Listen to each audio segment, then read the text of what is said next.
And good morning and welcome to Coach's Corner on 93.7 FM The Mix and 937themix.com. Bill Dixon and Michael Shetler alongside to talk to the head basketball coach of the Wawasee Warriors, Coach Coach Everingham. Coach, a very busy week for your Wawasee Warriors, all up and down the age spectrum.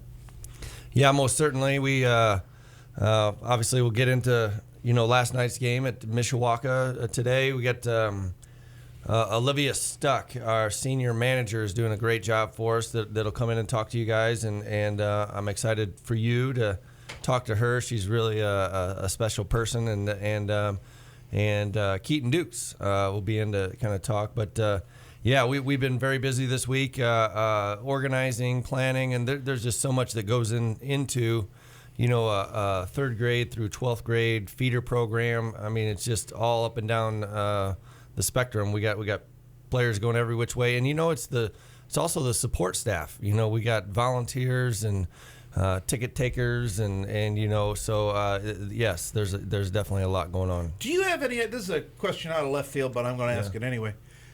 Do you have any idea how many people it takes to run the totality of the Wawasee basketball program in a given year? No, not an exact number, but I know it's a lot because you have at the elementary level, we have our junior warrior stuff that's going on, and you have anywhere from maybe 80 to 100 kids that participate in that, and then we'll see some additional kids in our summer camp. And so I know I've done presentations for the school board and talked to administrators and central office and kind of really promoting what we do, and it's a full program idea that we had when we first got here, and so I think we had as many as 180 to 200 kids that were involved in basketball in some way, shape, or form. And so, like I said, you'll talk to Olivia being a manager. We have our elementary players, our two middle schools that Milford and Wawasee that participate, 6th, 7th, and 8th, and then obviously our high school guys. So there are a lot of kids. Anytime you're putting a lot of kids and getting them involved, you have to have the adults to, in most cases, volunteer their time, to help out the Wawasee basketball program. We give them a shirt, I guess that's about the extent of the payment that we can give them. But it's amazing, being in a community like this, at Wawasee, that you have people just tripping over themselves to say, hey, can I be involved? Can I be involved? And I think they like what we're doing, and they're getting involved. They're buying into, a feeder program. What offense are you running at the high school level? How can we develop guys? What drills are you running? We see some of our volunteers, our youth league coaches coming into our high school practices and taking a look at what we're doing. We have area businesses that support, our youth program. So, in total, you probably could say, if there were 180 to 200 kids involved, adults wise, you might go into the range of 20 to 40 volunteers that it takes to get there. So, there's a lot of people interested in what we're doing. They believe in the core values that we have inside of our program. And so it's a pretty cool feeling once you get that thing rolling, to sit back and kind of watch it, because there's a lot of people excited about what we're doing. So everybody was active this week. Talk about Junior Warriors.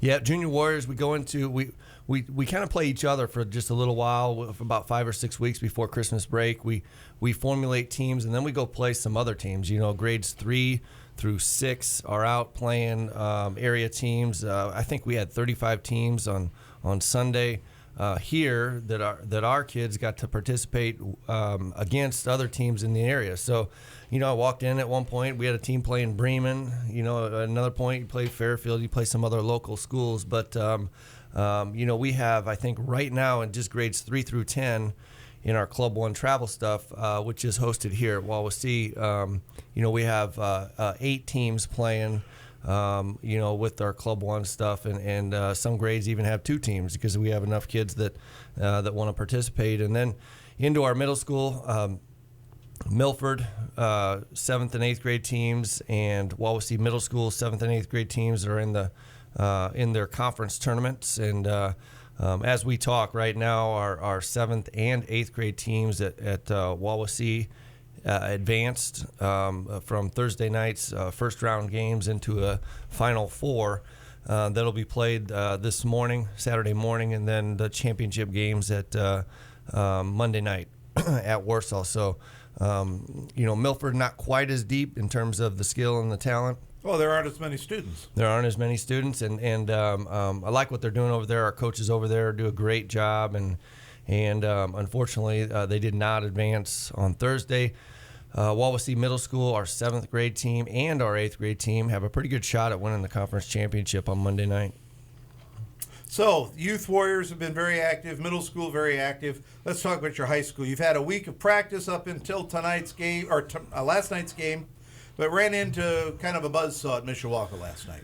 Yeah, that's a good word. I mean, you don't have a kid shoot 7 of 8 from three-point land in the first half. Yeah.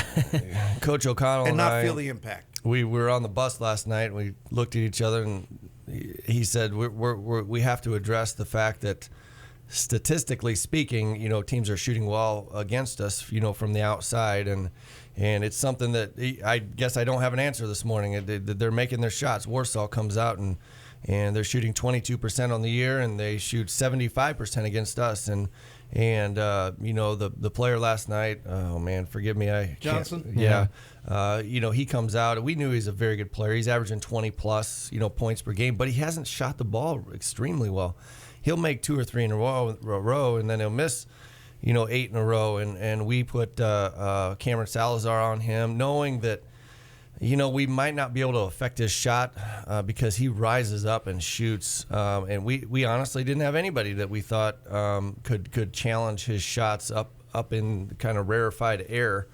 And he just stroked it. Once he got on a roll, I mean, he was just awesome. And so, if you're watching the basketball game and you're not really rooting for one team or another, it was pretty impressive to watch, I'm sure, for some of the people that were watching or listening. Yeah, and Coach, something that you brought up last night in our kind of interview after the game was you guys have kind of made it through the gauntlet, so to speak. After coming off the holiday tournament, you played Central Noble, who's ranked in the state, Northwood, who had only lost 1 or 2 games, very tough conference opponent, and then you play a team last night in Mishawaka that had only lost 1 game. They're now 6-1.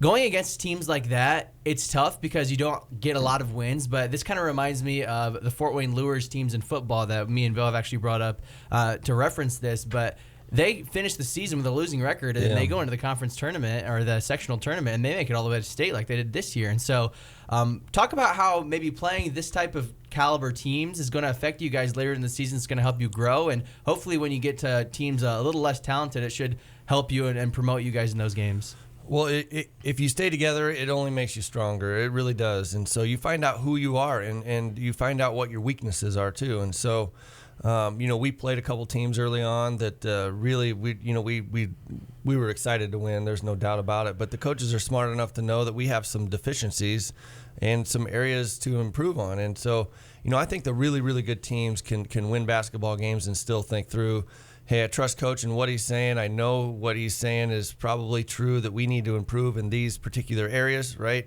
And to be perfectly honest, we struggled with that just a little bit. But these teams really kind of highlight, things that you need to work on. And so, recently we executed much, much better last night. I thought it was the best half of basketball that we had played. We got Ethan Carey, who's shooting 60+% from 3-point range last night. Going into last night's game, got 11 threes. And so you've seen games this year where teams are just really glued to him, not letting him shoot. He's obviously a smaller guard, but we executed our offense well enough to get him wide open shots, and unfortunately, for us, it didn't go our way in terms of making those, and you got basically our top 2 scorers in Ethan Carey and Keaton Dukes getting 12 and 13 shots respectively in our offense. So that's not like we're running like a 4-low and we're isolating somebody and they're throwing up junk. That's within the offense. We're executing, we're passing, we're not turning the ball over. We're attacking, certain gaps in their defense and then kicking it out for open shots. So just a lot of positive, especially in that first half. I think guys are starting to realize if we keep doing this and we start knocking down shots, we not only have, a team that can score from the outside, Now you look, well, how are you going to score from the inside? And you turn to the sophomore Colin Roberson. Yeah, and not only is that kind of beneficial, I think, for the fans, we talked about how we're actually seeing the progression. We noticed that the turnovers were an issue. Specifically, the past couple of weeks, we're seeing that kind of get fixed, especially against a team that's really tough and tries to make you turn the ball over. So that progression is cool from a fan's point of view, but like you kind of said there, from a player's point of view, that, again, probably helps you buy into the program a little more and to the game plan, knowing that, hey, coach knows this is an issue. We've been working on this, and we're seeing results. We're not seeing completely all the results we want, but we know we can fix things when we hit them hard, and that's got to be really good as a team specifically.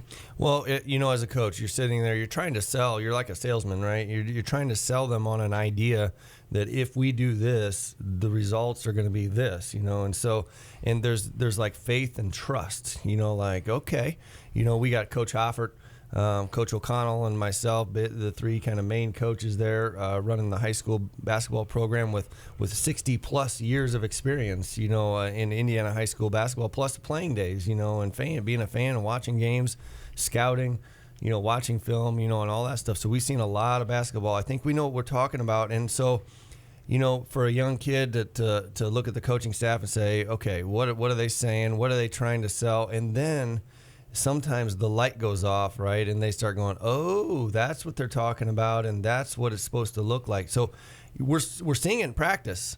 We are, and then you stop practicing. You say, see, this is what we're talking about. If you do this, then the result is going to be this. And so it's really cool that we got a chance to see some of those things we've been working on in practice to put on floor for display. Colin Roberson went down pretty hard last night in the first half. Are you going to be okay? He's fine. It's like, when you scoot your chair underneath the desk and you bunk your knee, and it's very painful, right? I thought at the moment, I thought he tweaked his ankle. Yeah, that's what I thought. And so I thought it was ankle, and I thought you could probably walk that one off, and if you tweak an ankle, and it's not that serious, you can kind of stay in there. But somebody said knee, and I go, whoop, okay.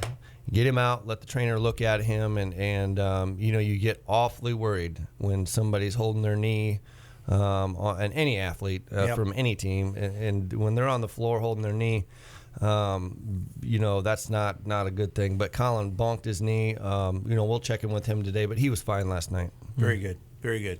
So headed into this next week now, then we're really going to turn up the tempo and the pressure, because now we've got 2 and 3 games every week. We sure do, and it's, if you're a player, that's exactly what you want, right? You want to be playing basketball on the floor, and we're happy to be doing that. We've gotten some practices under our belt. We'll have another 4 consecutive practices leading into, the Plymouth game, and I think what I've said every year I've been a coach is give me 10 games, I'll tell you who we are, and it's really awkward to say that right now, January 15th or whatever it is, but just trying to really sell the guys on be patient. We're not exactly sure who we are just quite yet, but you're seeing, okay, this is who we are. This is what we're going with. This is who we're going to be moving forward. The cool thing is we're really close to being there. So the offensive end, you can kind of see we got a couple things to turn to. We got a couple sets that work. But now we got to focus on the defensive end. We'll talk more with Coach Everingham about the rest of what's coming up this week in a little bit here on Coach's Corner on 93.7 FM The Mix and 937themix.com.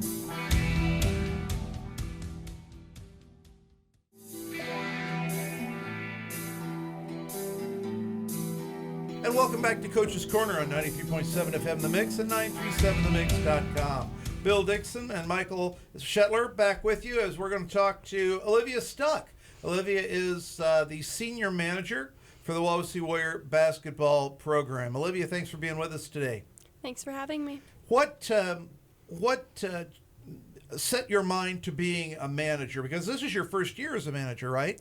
Correct. Last year, my friend, she was a manager, and she loved it. She told me all the stories about how goofy the guys were, all the things that they did together, and how it was the best year of her life, and it made her senior year. So I thought, wow, that makes me want to do it. So I went up to Everingham one day when I was helping my friend in the locker room, and he was like, yeah, we need a manager after Casey goes away. We'll be stuck with one, and we really want another one. So I was like, all right, I'm in. Nice. What does a manager do for the average basketball fan? Tell us what you do.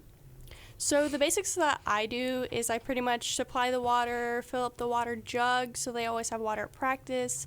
In games, give them their towels. I'll hang up their practice jerseys and their uniforms for games. And I go a little bit above and beyond. And for every home game, I like to get the guys some kind of treat to kind of pump them up and say, yeah, it's game day. Nice. That's awesome. Super. Yeah. I know you and Connor Potts work together quite a bit. We had Connor on last week. It's got to be interesting sharing the duties there with Connor, who is very passionate about the game. He gets very into the games, and sometimes I feel like he's like, oh yeah, I'm a manager. Because sometimes he starts jumping up off the bleachers, and he's like, yeah, that was an amazing play. I'm like, Connor, we still have water to pass out. Yeah. This is your first year, Olivia. And then it's cool to hear that you had a friend talk to you about how like really cool the experience was. Has it been different at all than what you expected? Has it been harder? Has it been easier maybe? Just like how has it met your expectations? In the beginning, I honestly assumed that there's going to be so much pressure on me, and I felt like I was going to screw up a bunch. But then Everingham was like, oh, just, if you forget, you forget. Don't worry about it. And then the guys made it really easy. They'd always applaud me for everything I did, even though it's just handing out water. And they're like, yeah, you're doing such an amazing job. And from there, I just kind of relaxed. Mm-hmm. Now, this isn't your only foray into athletics. You're a part of the Wawasee High School softball program. Talk about that some. What do you want to know Well, about okay. it? Well, how long have you been playing softball? Where do you bat in the order?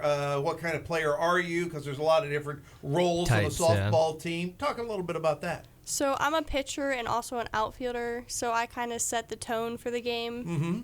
I typically bat in the 5 spot, which is just after the power hitter. As a pitcher in softball, do you have the same rotation that we know for baseball? In other words, do you pitch every 4th game or every 3rd game like that? Just whenever my coach sees me in warm-ups and says, all right, she's on, so she'll throw me on the mound. Okay. And then kind of looking at the future here, have you looked into colleges at all, looking into the future?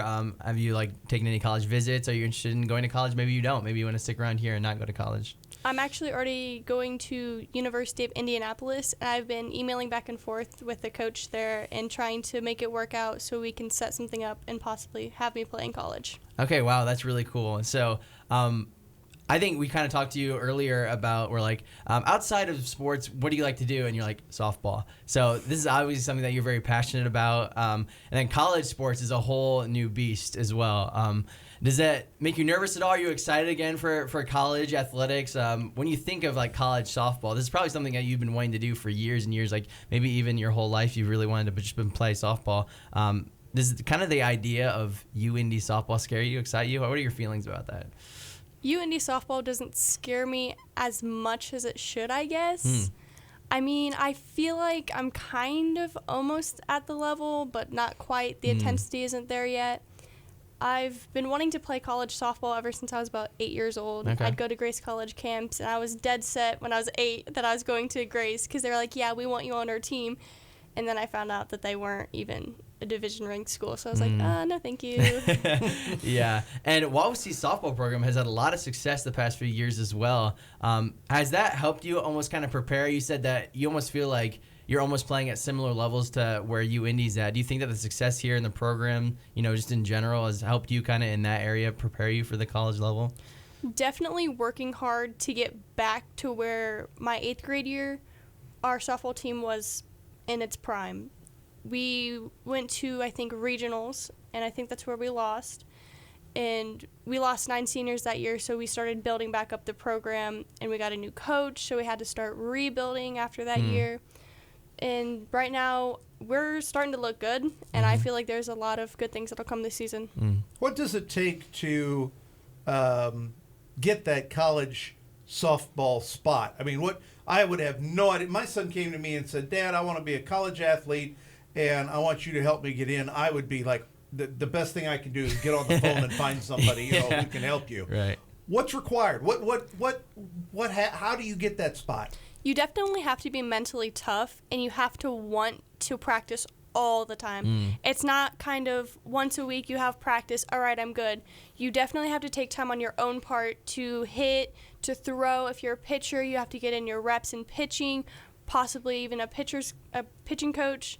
And if you're a catcher, you definitely have to do some kind of like leg workout and keep in shape. I got to think some of that stuff, successfully at least, that's not backyard stuff. You got to be going to a facility for this. Is that so? A lot of things that you can actually do at home. A lot of stuff is just fundamentals, like keeping your glove down when you're charging a ball, or making sure you're low, keeping sure that your shoulders don't pass your hips when you're swinging. A lot of basic stuff that they teach you in like t-ball. But you were talking about getting a pitching coach and swinging the bat and hitting the ball during times that you weren't actually in practice.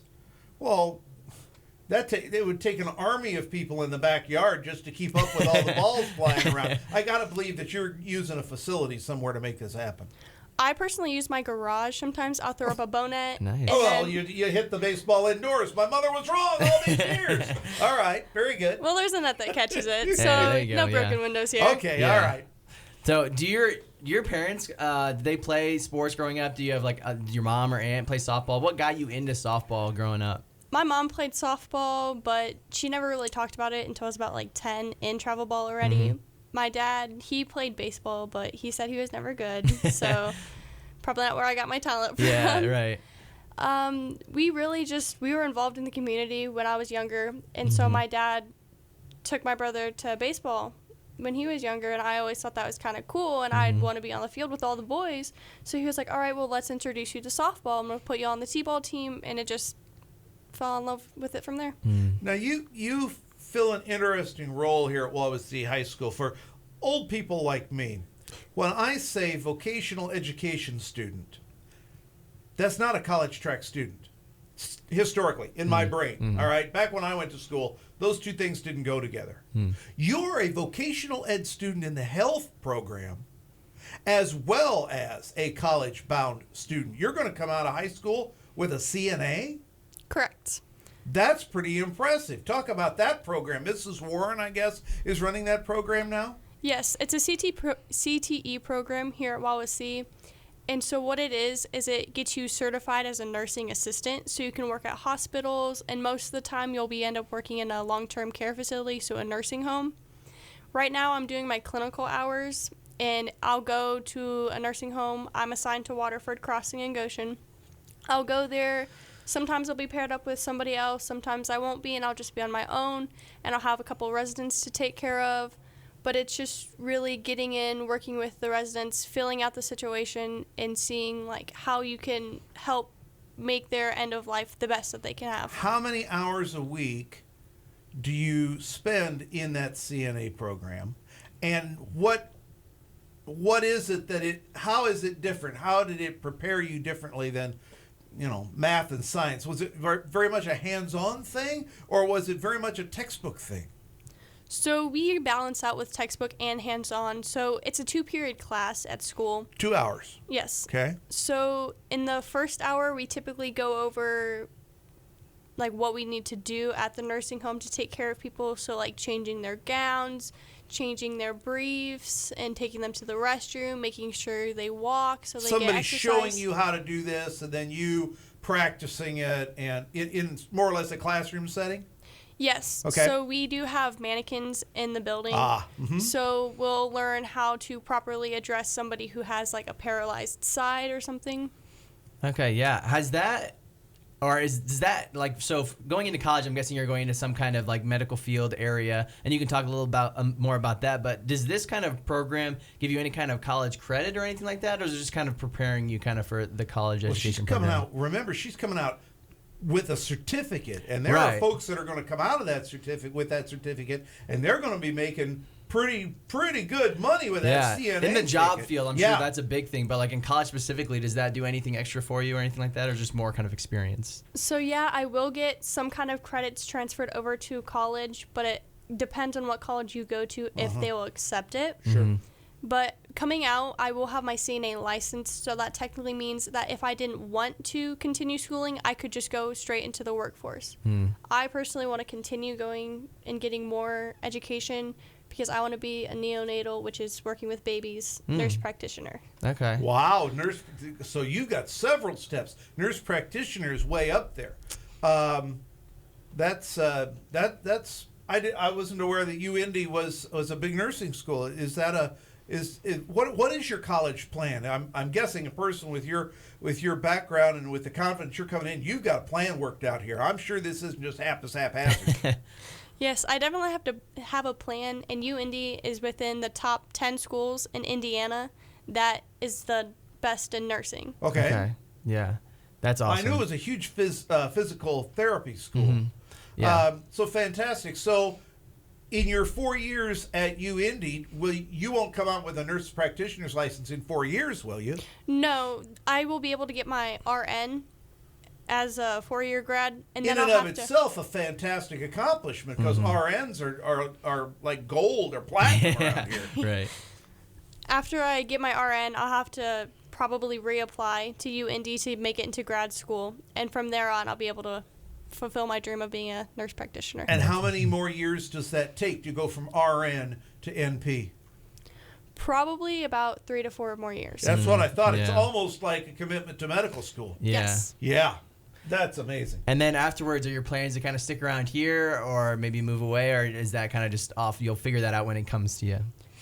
I feel like for the first couple years out of grad school, I'll go ahead and stay down in Indy. One of my family friends, she had a premature baby down there, and so that's what really kicked me in, as I want to work with babies. Yeah. After that, I want to move to the East Coast. Okay, that's awesome. Well, I actually go to college in Indy myself. I go to IUPUI, so I can speak for Indy, and it's an amazing place to go to college. It's really fun. I love UIndy. We actually went down there for our radio program, had an award thing down there. They're big in the radio television, so I love UIndy itself. I'm sure you visited there, so hopefully this kind of encourages you a little bit, but it's a great college. Indy's a great community too, and I'm sure you'll really enjoy it. So What a huge medical launching pad, Indianapolis, between Eli Lilly and Eskenazi and James Riley. the Riley Children's Hospital. It's all right there for you. It's all right there for you. Fantastic. The plan you've worked out, I'm so impressed. We've got Olivia Stuck with us. She is going to be the next nurse practitioner from our area. Right now, she's the manager for the Wawasee basketball program. When we come back, Keaton Dukes is going to join us. We're going to talk about lighting it up from the outside and taking it to the hole here on Coach's Corner on 93.7 FM The Mix at 937themix.com.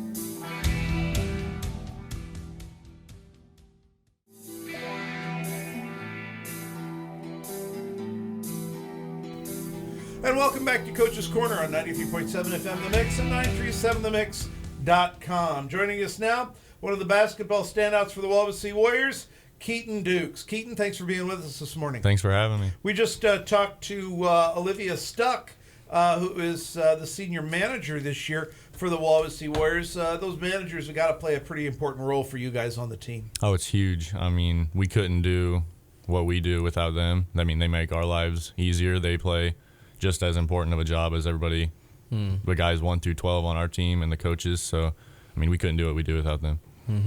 Yeah, and she actually said something about how she even goes out of her way to like buy candy to like pump the team up. I feel like that's got to be really cool, just having a manager that cares that much. And then Connor Potts also, who apparently like it just seems like he's one of the guys getting so excited, like your number one fan. Just yeah, I mean that's got to be really awesome for you guys just to have people like that. Kind of looking at your individual play with basketball here. We'll start off real quick. We kind of talked with you earlier. You said you started in 4th grade. Getting involved in kind of some camps and stuff. Just kind of talk about your early days and what kind of attracted you to basketball. I think just ever since I was little, I always had a ball in my hands. Growing up, my first love of sports was actually hockey. So I was a big hockey fan when I was really little. And then that kind of just transitioned, and because we don't play hockey around here. So Yeah. Unfortunately. Actually, you go back far enough, Wawasee had a hockey team. Really? In the late 60s. And they would get on a bus and go to Notre Dame because it was the only place you could play hockey at the time. But it only lasted 2 years because they had to get on a bus every day and go to Fort Wayne. South Bend. Or South Bend. Yeah. But anyway, I digress, as I usually do. Talk about basketball. Yeah, no, it just transitioned into basketball, I think, and then just starting to come to games and being around that atmosphere, going to camps and stuff, playing LYC basketball when I was in elementary school, and then that transitioned into school basketball and stuff, and then getting involved with just the high school program in general. Yeah, and you kind of talked about growing up, watching the games. You're from this area, so you watched a lot of the Wawasee games. Did you ever have like a high school role model that you remember growing up watching, going to the games and being like, I want to be like him when I grow up, you know? Yeah, Alex Clark was mine. I mean, he was the first time I ever met him, he was reffing my LYC basketball game. And I just remember like him coming up and talking to me afterwards, and I was like, oh my gosh, this is so cool. Like high school basketball players talking to me. And then as I got older, he would we kept in touch, and we're really good friends to this day still. But that had a big impact on me in general and my basketball career. Yeah. And I'm guessing that you have turned around and paid it forward by doing those kinds of things for the young people today. Yeah, I mean, you got to. It's just even not related to basketball. It's just you got to create a relationship with the younger guys. They really enjoy that. It makes them feel special, makes them feel like they're a part of it. And it gives them a different perspective on the program and you in general. Right. Now, do you feel any kind of added pressure being that you are the team scorer, one of their leaders, one of their best players, arguably? Do you think that gives you any kind of extra added pressure knowing that there are kids looking up to you at a younger level, wanting to be the next Keaton Dukes? I don't know if it's added pressure necessarily. It's just like you can't take that lightly. It's not something that you can just blow off and be like, oh, I don't feel like talking to the kids today, or I don't feel like doing this or that. You always got to make time and put effort into being that role model for them. What are some of the things you do to be that role model? Give the listeners some idea as to the things you do to make that happen. I think it's more of just talking to them. I mean, you see them obviously like with our camps and junior wars and stuff. You'll be around them, sitting with them on the benches, timeouts, huddles, stuff like that. But even seeing them like just around town, like like you see them at the grocery store, some say hi to them, what's up. I mean, that stuff like that they'll remember and appreciate. You bet. Yeah. Looking at kind of the season so far, we started off really well, 2-0. You were starting off really hot, 24 points a game, and then we had that COVID stretch where it just comes and hits everyone. And it's just kind of that restart button for everybody. Tell us kind of your thoughts on kind of the season so far and how you think the team is progressing kind of from where they are to where you are now and just like everything you've gone through throughout the season. Yeah, obviously, like you said, we started out 2-0. I wouldn't say the teams we played the first two games weren't quite at the level that we're playing now, but I think our team is progressing every day. We're getting a lot better, making really good progress. But yeah, the COVID, I mean, you can't use that as an excuse, but it's something that happened. I mean, everybody's dealing with it. We're not the only people or only team that's dealt with it, but you just got to keep going. And I think we're on the right track to having a really successful end of the year. What do you see as your role on the team? If you were to say Keaton Dukes is first and foremost this, and then this, and then this for Wawasee basketball, what would you say the most important things you bring to the team are? I think most important thing, more than scoring or anything else, is leadership. I mean, this is my third varsity year, so I'm experienced, and just being the leader for the guys in the locker room, just bringing them all together and keeping them focused during tough parts of the season, good parts of the season, just everything together. Kind of talk about your kind of relationship with Coach Everingham. He's been your coach since your entire high school career. He's a really interesting guy. We love having him on the show. He's awesome. But I love asking the players, there's a difference between a coach when he's in game mode and practice mode and outside when he's doing stuff like this. Just tell us a little bit about kind of what it's like to play under Coach Everingham. So Everingham's first year was my 6th grade year. And so he actually coached my 6th grade Club 1 team before he coached high school. So that was the first year. I was his first team at Wawasee, a part of that team. And so that's when my relationship with him started. And then just as I progressed through middle school, I remember coming to like open gyms and being around him and stuff with the high school guys. And then once I got into high school, obviously I've had him all 3 years. But it's great. I love Coach Everingham. He has a really good relationship with all his players, and he really cares about his players on and off the court, which is something that I really like about him. You had an interesting childhood and growing up. It's not everyone who goes to school with mom working in the building and dad carrying the badge as the sheriff of Kosciuszko County. That's an interesting place to be, because not only does everybody know your family, everybody now knows you. That's got to be a little different, and I would think it would impact your approach to the game, because as a leader on the team, that's not a new experience for you that everybody knows your name. Everybody knows your name for a long time now. Yeah, I mean, growing up, my dad was an Indiana State police officer, and then I think when I got into high school was his first year as the sheriff. So it's definitely been interesting. You know, a lot of people just know who you are, and it's something that I'm used to it at this point, but it's something that you got to get used to, and it's also something that you can't take lightly either. I mean, you have to be respectful and own you have to own the last name and be, for lack of better words, respectful and just every day. Well, I think that's offered you a path to maturity that would have been good for some other basketball players, because some kids who are skilled basketball players but have never had any publicity, have never been around a situation like we're describing, where individuals, a lot, more than just the people who go to your church or whatever. I mean, I'm talking a whole county knows the Duke's name. Those kids that haven't experienced that walk into high school, they can put the rock in the hole. All of a sudden, 3,000 fans in the gym know that kid's name. That can really cause problems for some kids, but you've had the opportunity to avoid that. What would you tell those folks, those kids who didn't get that opportunity? Because you have an experience that a lot of them will never have had. I think you just gotta, it's maturity helps a lot. You know, that situation, it's helped me a lot. Being around my dad has helped me a lot with that. He's a great leader himself, and him just like me absorbing knowledge from him and stuff just every day. But I think it just takes time if you're not. It took time for me still in that situation, but even if you're not in that situation, it'll just take time. It's a natural thing, and you just got to work through it. Just surround yourself with leaders. Come to yourself naturally, and just try to learn everything you can as fast as you can. Yeah, that's awesome. Kind of looking at your kind of collegiate aspirations, I know we talked earlier, and basketball's something you love, so that could be possibly something you're looking to do collegiately. What do you think that you would go for planning that you do go to college? Like, what kind of occupational interests do you have?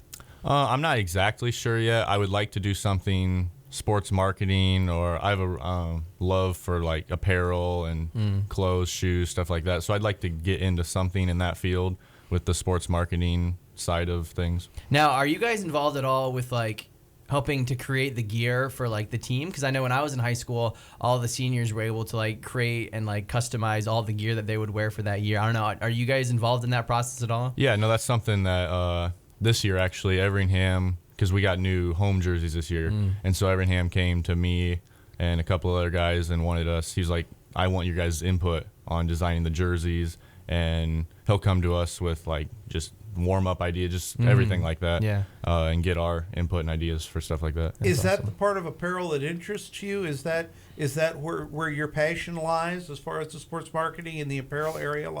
I think it's just apparel in general. I love shoes. Shoes would be my first nice option with that stuff, but just anything around that in general, I love. Well, looking at the games coming up this week, or I guess it would be next week now, we've got Plymouth, who has traditionally been a pretty hard opponent. This year, they're not having the biggest of years, but then we have them, and then we have West Noble, who has a winning record right now at 5-4. They've got a lot of talent on their team, but they're two games that I think if we play at our peak, that we should win those games. What do you think the mentality that you guys need to have going into those games, coming off of kind of a tough stretch, but also a lot of growth and a lot of progression going up against teams that are really talented? Just where do you think your mindset is going into Plymouth and then West Noble this weekend? Yeah, like you said, two very winnable games this weekend. Also coming off a stretch where like you said, we've had a big area of growth, and we've improved as a team along the way. But I think it just starts with a good week of practice. Start Monday, just being super focused all week of practice, gearing up for Plymouth, which, I mean, they might have the best record this year, but they're always it's an NLC game. They're always a good team. Right. So just get the first one, and then going into Saturday, prepare for Saturday. Now, Keaton, something that's kind of interested me, and we've talked about this with football and the Lures team, where when you play really big and good competition, a lot of times you don't necessarily always get the W's, but playing against that upper level competition will really help you when you kind of play that competition that maybe isn't quite at that level. Do you think that this stretch going against Northwood, Central Noble, and Mishawaka will kind of help you guys in that sense? Yeah, I think for sure. I mean, Central Noble, obviously we didn't perform that game, but the two, Northwood and Mishawaka, were both very winnable games that we could have won. And playing against that competition has helped us grow as a team and helped, each individual grow also. Keaton Dukes of the Wawasee Warriors with us this morning here on Coach's Corner. Keaton, thank you very much. We'll be back with Coach Everingham in just a moment here on Coach's Corner on 93.7 FM The Mix and 937themix.com.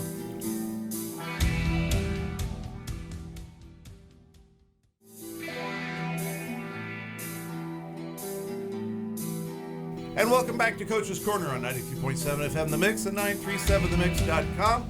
Bill Dixon and Michael Shetler with you, talking to the head basketball coach of the Wawasee Warriors once again, Coach John Everingham. Coach, thanks for bringing those two very special young people in today, Olivia Stuck and Keaton Dukes, a couple of really special folks. Olivia plays such a key role for you as senior manager. Yeah, you got to have a good one. You got to have, if you can get one good one, it's really a huge help, and somebody that's really committed to doing their job, right? We're really fortunate. You talked to Connor Potts, last week, and was really happy that you guys got a chance to talk to Olivia, because she kind of came out of nowhere saying that, she came up to us and said, I think I want to be a basketball manager. And it's like, are you sure? Are you sure that's what you really want to do? And so her friend last year was a manager for us, Casey Gunkel, and so we're just really happy to have her here. She does her job. She's happy. She loves basketball, and I think you were able to see that kind of through what she's doing. And she's doing some cool stuff, isn't she? Really doing a lot of cool stuff around the school. So, yeah. And then Keaton Dukes, thanks for bringing him by as well. A key player here for your Wawasee Warriors. Yeah, he is, and not just on the court. I think you when you have the chance to talk to our players on the radio, and certainly appreciate you guys coming in and doing that. I think that's what we're here for, right? We're here for the kids. We're here to hear from them and what they're doing and what they think their hopes and dreams are going to be after high school. And so Keaton has grown up a basketball nut, from the time probably he was a baby, just all in on the game of basketball. And so you progress through. When I first got here, Keaton was a sixth grader, I believe, and I got a chance to coach him on a sixth grade Club 1 team, and it's just really kind of cool, as a coach, as we get older and see these kids go from, middle school to high school and not really knowing what's in store for them, especially when they're the best player, how much pressure is involved in putting the team on your back and dealing with things that a lot of people don't even really understand, that the sometimes the pressure that's put on you just by yourself, and then you get to go out and stand in front of what you think is everybody in the world and put your game on display. It feels really good, when you're on fire and you score a lot of points and your team wins. But there's another side to it that really makes you the man you are, and it's part of making the man that you are. And so just really proud of Keaton, not only on the floor, what everybody sees, the great attitude, the hard work and everything like that, but it's also off the floor, what he does inside the locker room and how good of a teammate he is, and the relationship that I have with him is really developing into, being a team leader that we really need right now. Yeah, and that's the thing that I kind of love about high school sports too, is that it not just teaches you things about basketball and sports in general, but it teaches you life lessons, I think, that you can really take to the next level.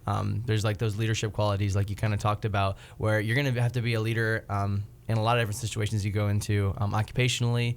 Just there's so many ways that the basketball can actually help you outside of just sports in general. I've taken so many things from my days in high school playing basketball, football, and golf, but not only teamwork, but hard work, respecting, authority figures. There's just a lot of things that I think is really helpful as a student going into those types of things and really just learning and, again, growing. And I don't know, it's just been really awesome to kind of see that in fruition here, especially. Yeah, I think you listen. Look, this is really cool. Okay, pretty much if you live in Indiana, right, and you're growing up and hitting the last second shot in a high school basketball game when there's 2,000-3,000 people in the gym, it's an incredible feeling, right? It is euphoria you just maxed out. You can't explain it. And it's a feeling that it just not very many people get to experience. And when that happens, not just you, but your teammates, your fans, it's like sitting at home or being at a Notre Dame game. If Notre Dame's your team or IU or whatever, you're jumping up and down. You're like, well, they turned into a crazy person, But there's another side to high school athletics, right? When you're standing in front of 2,000-3,000 people and you're putting yourself out there and you fail, and you really don't do what you always dreamed of doing. There's probably more moments like that than the ones of euphoria. And so you do learn life lessons that last a lifetime. I've stood in front of thousands of people and had the worst game of my life, and it can be embarrassing. You got to go home, you got to lay down in bed and think through all of that and what lessons you learned. But being able to deal with that and come back even stronger, are things that these guys, through high school athletics, it doesn't matter, if it's golf and you're just standing in front of your parents and you you shank one straight right and you're going, that's embarrassing. I shot 48 today. I'm not that golfer, So yeah, you're right. We're all on board with the total development of our basketball. It's not just going and playing basketball games. It's what, the values that we can teach inside the locker room, and we put a lot of emphasis on that. And there's a lot that goes on that people really don't realize, So they view it as entertainment and watching kids participate and watching kids play, and we really appreciate them coming out, especially, now you appreciate it much more because there aren't very many people there. But yeah, it's a full development of our student athletes. So this week, a big week of practice as we head into what is always a tough game, Plymouth at home. Plymouth at home, last year, it was one of those moments I was just talking about, where the euphoria, we hadn't beat Plymouth, I think, since 2005 at Plymouth. And that was a huge win for us on the road. And so, Plymouth lost their best player, Jake Reichert.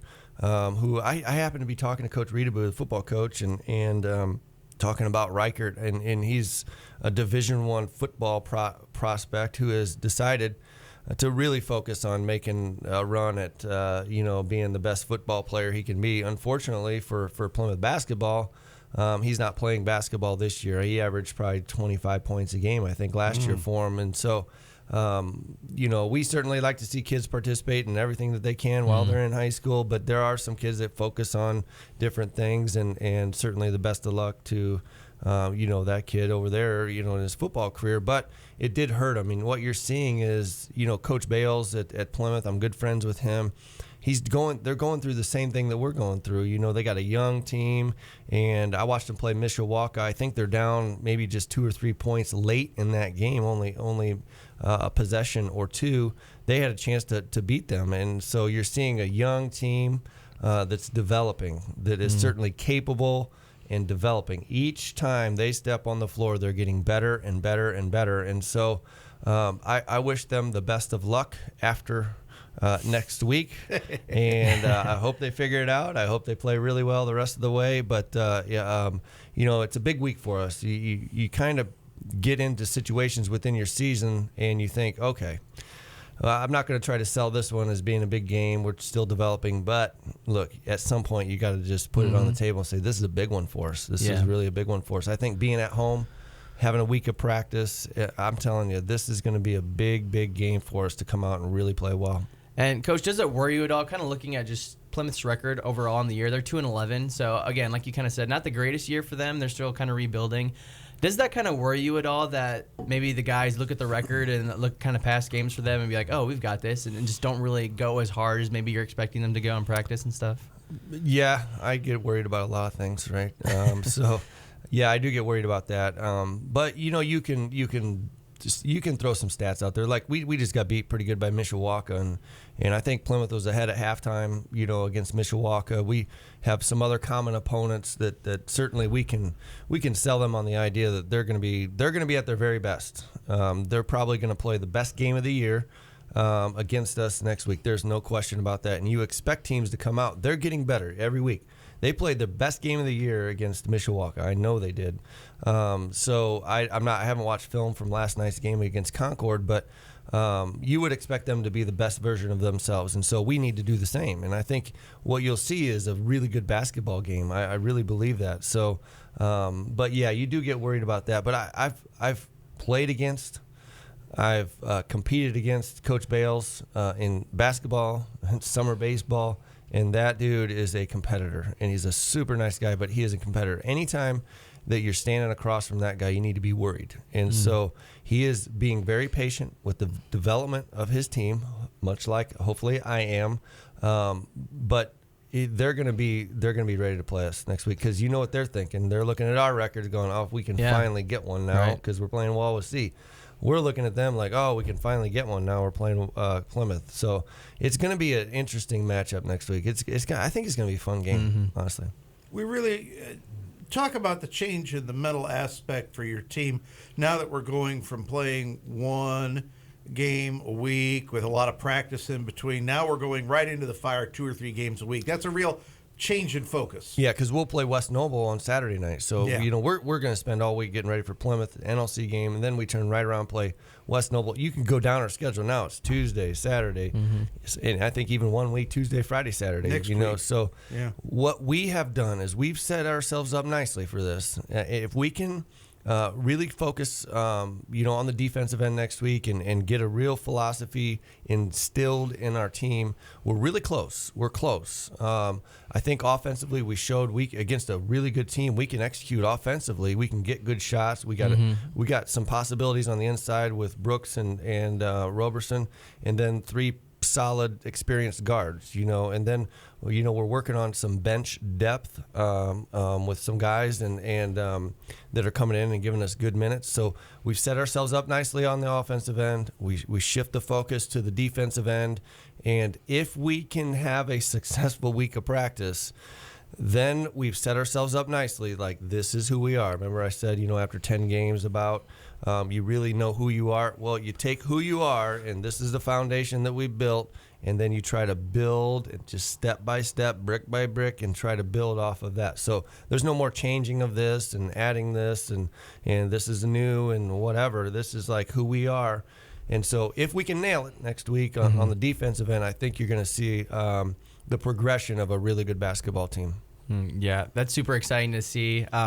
I love kind of the difference in mentality between kind of a regular season game and then a conference game. We've kind of talked about this a couple of times, but I think that whenever you play someone in your conference, no matter how good they are, no matter how bad they are, there's always a chance for it to be a great game. And usually is, just because you're so familiar with each other, you know what your tendencies are, and the coaches know each other, you guys know each other. Yeah. Do you think that the familiarity is going to play into this at all in any way? Oh, definitely. There's no question. We know each other well. It goes way back. I coached against Coach Bales when I was at Argus, and he was at Caston. So there's a lot of things that go on in your brain. I remember when he did that against me, Bill Patrick or whoever, Coach Patrick, whoever it is, you can remember. If he does what he did 12 years ago against me, I know exactly what I'm going to do, because I spent 3 weeks of my life trying to figure that one out 12 years ago. You may watch films on Coach Patrick's teams, but you might watch films on Coach Patrick. Yeah. So you know what their tendencies are if they get ahead in the game, if they're behind in the game, if they turn to this, and they're looking over there looking at you like, remember when I did that to you 12 years ago? Seriously, that really goes like, I can't do that because I know he'll get me. So there's a little bit of a chess match, with the coaches over there, especially being so familiar with each other. So we're getting into the NLC, And, we've had a record in the NLC that hasn't been real great in the past, and we've either come very, very close to beating somebody, or we did beat somebody that we shouldn't have, because I don't care who you are. I don't care who you are. Northridge, Warsaw, Northwood, it doesn't matter. You can be beat by any other NLC team on any given night. And you better be careful, because if you overlook somebody in the NLC, you'll get what you deserve. Yeah. So before we all speak again at Coach's Corner, we do have not just the Plymouth game, but West Noble. Give us the brief thumbnail on West Noble. Well, honestly, coming in, this is a credit to Ethan Marsh, their coach, and their coaching staff. Coach Gary Goshard is on their staff. Their players, and I really looked at West Noble thinking, I don't know about them this year. I don't know if they'll be even in the top 1, 2, 3 in our sectional, and I don't know. There's people out there that know the game of basketball that might put them at the very top of our sectional right now in terms of being the best team in our sectional. So they've done a great job. I haven't had much of a chance to take a look at them, but they got the Miller kid and at the guard spot that's a really emotional player, and he plays with a lot of energy. And then the Kripe kid, the guard. That actually is a freshman last year, I think had 18 against us. And so he's bigger, stronger, and more skilled. And so we know who those guys are. They got a very good coaching staff. They got a very good coach, and they're believing in what they're doing right now. So, but I will tell you, I think we're right there with them, if not, a better basketball team. So you're looking at 2 games that certainly there's no guarantee that we'll win 1 or 2, right? We could drop 2, or we could have an unbelievable weekend and get both of those. And so we need to be prepared for whatever happens, play our best basketball, and kind of live with the outcome. But we can get 2 next week. Coach Everingham, thanks for coming in today. This has been Coach's Corner on 93.7 FM The Mix and 937themix.com. Your next Wawasee Warrior boys basketball broadcast will be Friday night as the Plymouth Pilgrims come here to the Hardwood Teepee. Tip-off probably right around 7:30. It's right after the JV gets done, so it's always a bit of a crapshoot. But hoping that you'll join us Friday night for Wawasee Warrior basketball here on WRWTLP Syracuse.